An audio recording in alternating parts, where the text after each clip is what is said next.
Yu Yu Hakusho is considered to be one of the greatest anime within its subgenre, and that is true. It does sound like it's quite the achievement until you take a step back and look at the larger picture and realize how shallow the pool actually is. So how does Hakusho stand up on its own when it's not compared to its mediocre counterparts? Let's find out. Yu Yu Hakusho is set in early 90s Japan in a world that is connected to both the realms of spirits and demons. Our story follows Yusuke Urameshi, a young spirit detective who handles crises as they present themselves. This 112 episode long anime is split into what I would consider to be 7 different arcs featuring conflicts ranging from problems at school to saving the world from demons. Not gonna lie here, it's mostly the demons. Our protagonist, Yusuke Urameshi, appears to be a miscreant teenager that never shows up to school, and whenever he does, he just stands around beating people up, and appearances can be deceiving when we see his life is actually pretty sad.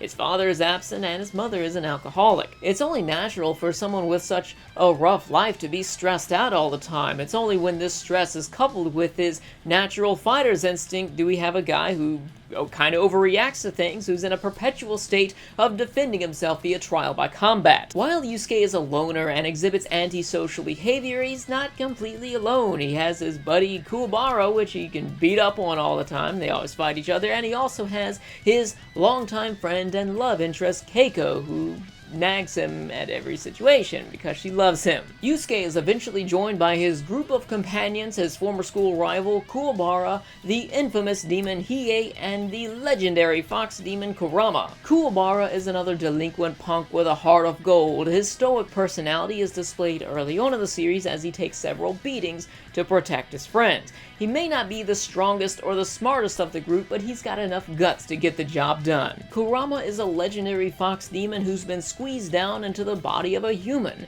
During his time here on Earth, he's come to love the planet as well as the people who inhabit it, unlike many other demons out there. Last but not least, we have Hiei, who actually, we don't really know much about him. He's a demon, he hates humans, it's very cut and dry. We learn little about his personality, aside from the fact that he has a sister that he cares for, which, is just the standard thing. If you're family, you're probably going to care for them anyways, and it isn't until the episode reaches the triple-digit counts that they decide to give him a little bit of a backstory, and by then, it's an afterthought. If you think about it, Hiei is actually a male tsundere. It appears as if each of these characters brings something different to the table in forms of offering skills, except for Hiei. We have Yusuke, who features brute strength, we have Kuwabara, who has his spirit awareness, and then we have Kurama, which has his intellect, and all Hiei has is just his speed and brute force, which kind of get cancelled out when Yusuke gets a little bit stronger. Although Yusuke is portrayed as a reactive character with no personal goals for 99.9% of the anime, he's actually introduced as a great active character in one of the most memorable first episodes in all of anime. Within the first minute of episode 1, Yusuke dives in front of a car to save a young boy, and he dies in the process. This triggers a retrospective look at his life and the events which led up to his death, as well as some of the events afterwards. And I'm sure this episode stuck with just about everybody who watched it, just because we're all curious about what people would say about us after we're gone, just because there's really no way to find out. We see him going to school and everybody is basically instigating problems with him, but we also see the other side of the issue. Some people honestly just felt that he's a no-good kid and they were going out of their way to try to get him kicked out of school, and there were others that genuinely wanted to help him. We also see other people's true emotions, such as his mom, and also with Kuwabara as well, which really struck a note with me, and I'm sure many other people as well, where he just stormed into his funeral just screaming and yelling like, "Who am I gonna fight now?" That part right there. It was great. Of course, having our protagonist die within the first episode would make for a very boring series, if he didn't come back to life, that is, so he is offered this rare deal to come back to life in exchange for becoming a spirit detective and hunting demons. As Yusuke is assigned missions by the spirit world, his friends come along and help him with his job. Not theirs, it's his. Which doesn't really make any sense outside of the fact that the world might kind of sort of be at stake sometime in the future and they have the power to do something. So I guess for that small reason I can overlook it because we still have a long road ahead. The anime is split into a series of arcs, and its tone shifts in accordance. In the beginning, it's very dramatic, but it also has its comical themes to it as well. And Hakusho is an anime which does a great job of blending in comedy with drama and comedy with action. This is something that a lot of other anime kind of fail at. They only do one or the other, and it really doesn't match. But Hakusho does a good job of blending it all in. As viewers, we understand that Yusuke has no chance in beating any of the villains within the first season, but he comes out on top because of flukes, and this actually works to be pretty funny because even Yusuke himself is dumbfounded by it. Unfortunately, as Yusuke becomes stronger, the stakes increase and the tone shifts in accordance to this. It shifts away from being so heavy in comedy and over to being more drama and suspense. Sadly, this takes the form of false suspense more times than not. Team Urameshi's first job together is to storm Castle Black and slay the 4 Saint Beast. This created external conflicts within the characters because at this point they didn't really trust each other yet. And by each other, I mean Hiei. Here it appears as if their unique talents are valued and required to overcome certain obstacles. Hiei's speed was needed to overcome the trap in the beginning with the falling ceiling, and we needed Kurama's intellect to defeat the monster that kept reassembling himself. And eventually we come to the final fight, which is the 4th Saint Beast, which is a long one. It was about 4 episodes, and that was the longest fight in the series at this point, and it actually worked fairly well at first, where Yusuke was almost on the same level as the antagonist here, and then it created this history that repeats itself within the anime of the antagonist giving himself this unnatural, plot-bending power-up that Yusuke has to mirror in order to win. And there are plenty of times where we'll have Deus Ex Machina, such as within the end of the first season here, with this fight ending with the Nakama power-up. In addition to the usage of Nakama power-ups being a flaw that negates any form of conflict within the anime because you feel like nothing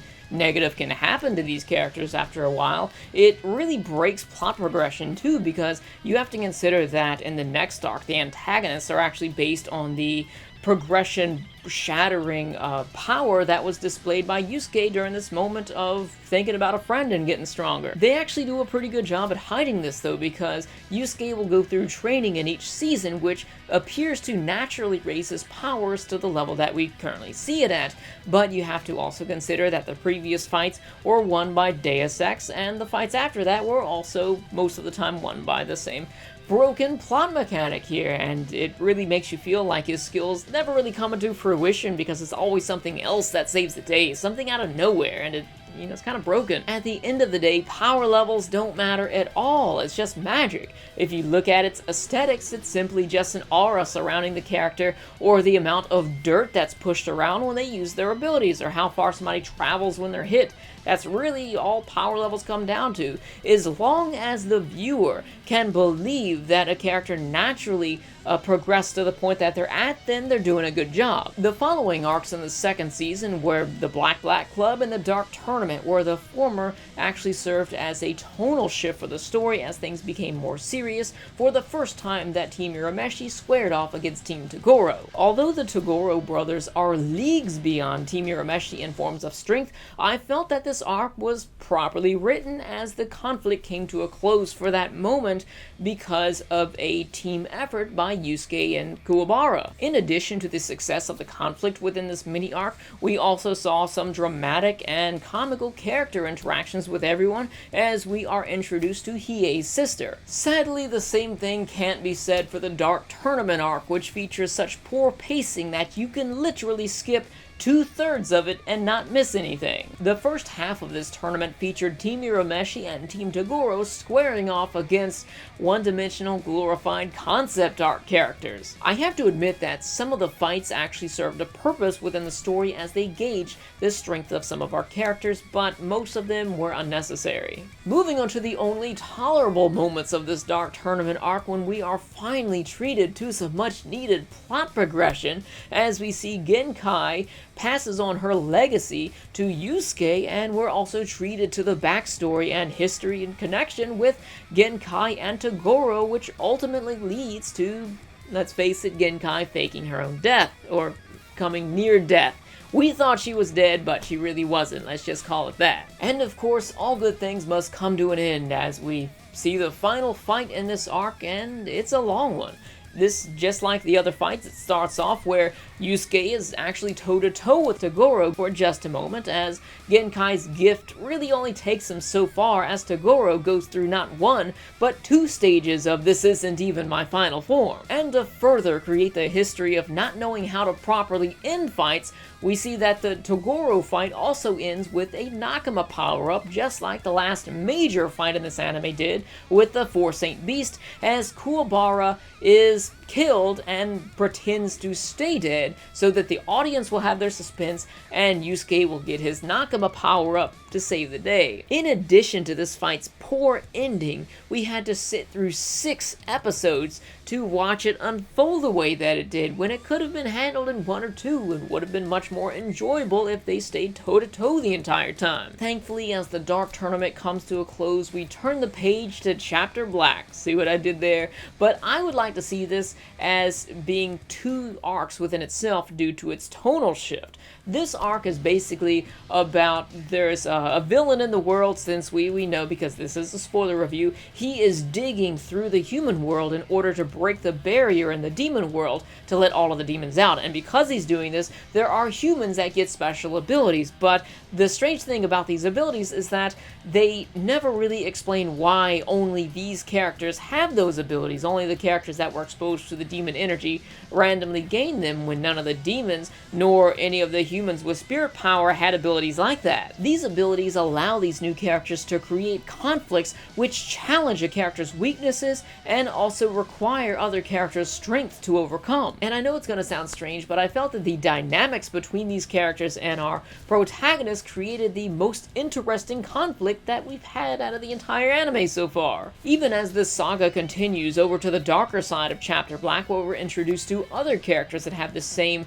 ability of creating their own zone around them and controlling the rules within it, the characters in the previous mini-arc remain useful to the protagonist, which is something that we really haven't seen so far. Unlike the Dark Tournament, which started off very slow and continued to pick up its pace as you continued watching it, Chapter Black is the exact opposite, with a very strong introduction and a weak conclusion. Sadly, as Chapter Black continues, about halfway through, the nature of conflict changes, as these characters that can set up their own dimensions around them, they don't create the same obstacles that requires a certain ability or a certain skill set for characters to overcome it. It kind of switches back to brute force again. Our antagonist for this arc, Sensui, is a nihilistic psychopath with 7 personalities. One of them is actually a woman who's in love with his sidekick, and he's also a cutter that brainwashes teens and children into doing his bidding. There's this one time where he takes his shirt off and reveals his body covered in scars. No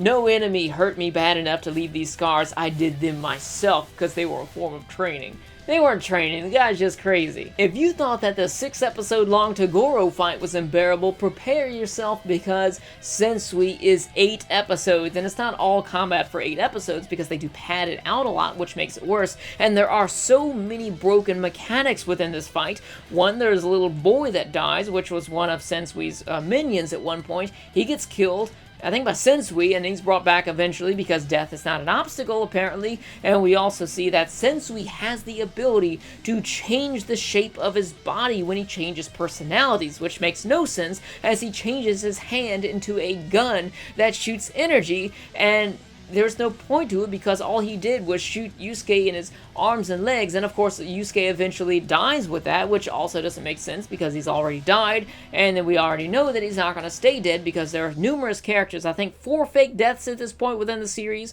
within the first 3 seasons here, and of course Yusuke returns back to life as his ancestral demon side awakens, because he has this ancestral demon father, which came directly out of the writer's ass the episode before. beforehand, as it was not foreshadowed at all until the episode prior. And wait, there's more, because if that's not enough, Sensui actually takes it up another notch with another, that's not even my final form yet, transformation into this god form, where Yusuke again has to have a magical power-up to save the day. And this is not a Nakama power-up, it's not, like your friend died, or it's not, like any random power. It's basically, well, it is basically random power, as his ancestral father that we just learned about takes over his body and kills Sensui for an anticlimactic end, for an 8-episode long fight. You could have watched all of Satoshi Kon's movies, but you watched a fight that ended with nothing. And now that Chapter Black has finally come to an end, we move on to the next arc, which is the Demon Tournament arc. Yes, it's another tournament arc, but thankfully this one is actually pretty short. I think they did a pretty decent job with this final arc when you consider that they kind of just made it up on the spot, because they'll try to explain many things about how Yusuke has this demon ancestry where it's just like one person in his family tree is a demon, and it just so happens that it's enough power to make him half human, half demon all of a sudden. And also, coincidentally and conveniently, his one ancestor is still alive and is the strongest, or one of the strongest rulers in the demon world. And, that's pretty convenient there, but his father's, or his ancestral father, sends off his minions so that they can bring him to Demon World so that he can take over his father's legacy that we just heard of all of a sudden. So they explain the fact that his ancestral father, Ryzen, hasn't eaten in a millennium, and I guess that's all the demons can eat over there. But while Yusuke is in the demon world for 3 years, what did he eat? Because the only thing that I see over there, aside from demons, are vegetation. And I know that Yusuke did not become a vegetarian for 3 years, fishing, or there's some low-level demons that are the equivalent to animals, but they're still practically demons as they are in the demon world. So why couldn't the demons just eat other demons? In addition to them trying to explain the whole demon shenanigans with Yusuke here, they also attempt to give a backstory to Kurama and Hiei. Now, Kurama, he was already fairly well developed and characterized within the story, and I felt that his backstory really changed nothing with his character, because I felt that I was already happy with him at that point, and they did a good job with him as of then. With Hiei, on the other hand, they really didn't add anything to his character either, because we're only being introduced to characters that he met along the way in Demon World, and it really didn't show us anything different about his character. He basically was the same guy when he was younger as he is when we see him today. So the major conflict within this final arc is where Yusuke puts all of his territory on the stakes after his father passes away and he inherits it all, and he proposes tournaments that happen every so often when all of the demons get together and they fight for control of Demon World. And some of these fights were actually very well put together, and some of them again had the whole Deus Ex Machina issue, like with Kurama's fight, where he had the millennium-old seeds that were planted all over Demon World, which, kind of came out of nowhere and won the fight for him. And he could just summon these 1,000-year-old seeds up out of the ground without any prior warning or any sort of foreshadowing or anything to that. It's something that he just did. And then moving on to the final fight, this is actually something that I was fairly pleased with, although it's something that we should have seen earlier. Yusuke gives it his all and loses in the end. He doesn't control Demon World, and you know what's really funny about this final fight in the anime is that it's the only time Yusuke fights a major villain without having any sort of Deus Ex Machina to top it off, and he loses. The only other fights that he won by his own merits were mostly flukes or teamwork, like the first Toguro fight where he used teamwork with Kuwabara, and we also have the fluke when he fought against Hiei the first time, when he basically shot and hit the mirror and it bounced off. He didn't know what it would happen. I find this to be very regretful, because it appears that when watching this, that the creators knew how to make characters, but they didn't really know how to make plot or fights. Moving on to the presentation, Yu Yu Hakusho was beautiful when you consider its age. This came out in the early 90s, 92 if I remember correctly off the top of my head, but the backgrounds were beautiful. They were detailed. It looked like people actually lived there, and the characters, I want to talk about color here for a minute. The characters' outfits worked very well. They had strong complementary color outfits, and I thought that it was great. I'm just the guy that looks at clothes and outfits and stuff all the time, so I spot these things. Call me weird, I know, but it actually worked very well. They did a great job with the characters, animations, and the facial expressions, and just the fights in general. When the settings change over to the demon world, it becomes very sparse, as we see that there's a mountain over there, and there's a few trees over there, and it's all just kind of bland. As for the audio, I really enjoyed all of the openings and closings to this. Some of them I even listened to in my car. These are songs that really stuck with me. As far as the overall background music, it's not that memorable. It worked considering the type of anime that it is. Now, moving on to the voice section of this review, I wanted to talk about the dub here for a minute because that's the only way that I watch Hakusho. I'm sure the dub is good, and if you want to watch it that way, then feel free. But for me, the only way to watch Hakusho is in dub, and we have all of the actors that do a great job of portraying their characters. But I wanted to talk a bit about translation, as we have one of the first episodes in Chapter Black in Season 3, where one of the characters sets up his territory and it becomes a word game. I felt they did a great job of translating this because in Japan, it works differently. The word game actually takes away singular vowels at first, and obviously our languages are different. And over here, with our translation of it into English, it worked very well. And if you don't really know anything about Japanese and you can look at the board and the Japanese characters that they show, then you really would know the difference between it. And I felt that they handled this language barrier for that episode very well. Moving on to my final score of Yu Yu Hakusho, I'm giving it a 7.1 out of 10 for performance and an enjoyment level of a 7. After watching this anime a few times, I feel that it's the work of an underachiever. It's basically like you're going to take a test and you try your hardest to get that C, because if you get a point higher, then that's more work than you intended to do. It's really sad to see when someone's creative integrity is shoehorned into this battle shonen's archetype. I feel that Yu Yu Hakusho is revolutionary amongst its peers, but it's basically the equivalent of Alex Louis Armstrong flexing in the middle of a League of Legends LAN party. Sure, his muscles are the biggest in the room, but if he had held himself to higher standards, he would have achieved greater things. Thanks for watching. If you enjoyed the video, please be sure to subscribe. Thanks for commenting, liking, and sharing with your friends as well. Stay tuned for next time when I review Ronin Warriors. Gotta do it.